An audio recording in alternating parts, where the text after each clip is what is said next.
The reason we're using the pendulum is because of the configuration of what the person on top is preventing us from doing. So look, basic positions, I can put my hands and knees in, and I'll just do this on the ground to begin with, and we can get into the whole thing of like, obviously, ideally I want my knees off the mat so it carries all my weight. But if the guy is blocking here, right, he's got like full extension on this, what's he preventing? Just this, right? What am I preventing Adam from doing with my elbow here? So my elbow is here, and my hand is through here. Sometimes people grab pants and grab ankles and whatever, but my elbow is here. What am I preventing Adam from doing? Turning his leg into pull guard. Yeah, getting his knee under me to pull guard, and preventing guard pull, right? If I put my elbow here, like this, what am I preventing Adam from doing? So I'll take this away. What am I trying to prevent Adam from doing? Turning away from you. No, he can turn away from me. Look that way, Adam. Start going up to your knees this way. Up to your knees. He can turn away. Whether he wants to or not's another matter, right? But he can turn away from me. So what's this prevent him doing? Pull guard, Adam. Pull guard. Yeah, pull guard. Go on, you've got that knee. You can get that knee in. Get guard. So it's stopping him from pulling guard by doing what? Yeah, he can't move his head that way. Yeah. He can't move his head that way. No, he can't move his head that way. To pull guard, so watch, I'm blocking his hip. Let me take that away. Now pull guard for me. So if he hip escapes, he can pull guard because I'm not blocking his head. Right? So this is super important because until you understand like how the configurations are, you don't know what you're dealing with.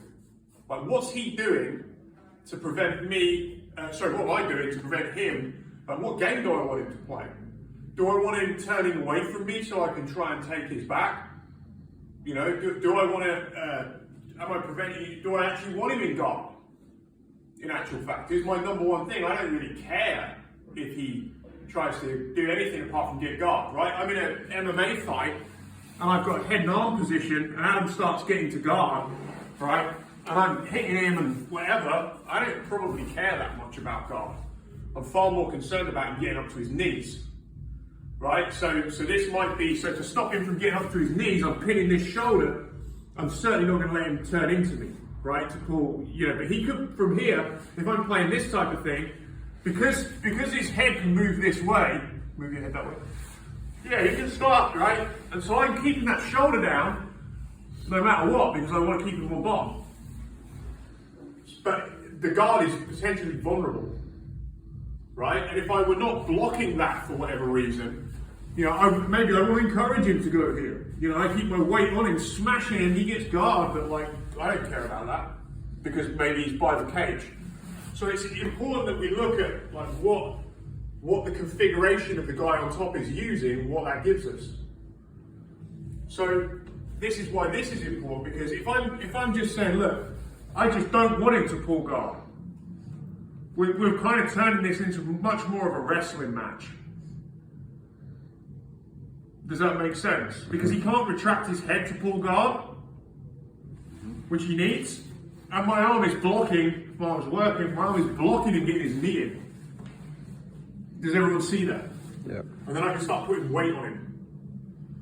So what we're using this pendulum for in this particular situation is we want to retract the shoulders. Almost all of it is a shoulder escape. Right, ultimately. So I can control Adam's head, but what Adam wants to do if I have head and arm is he's trying to turn his shoulder in, right? Connects his shoulder and so on, and gets to the guard position. But if you notice what starts to happen is his shoulders really want to be, his shoulders are working.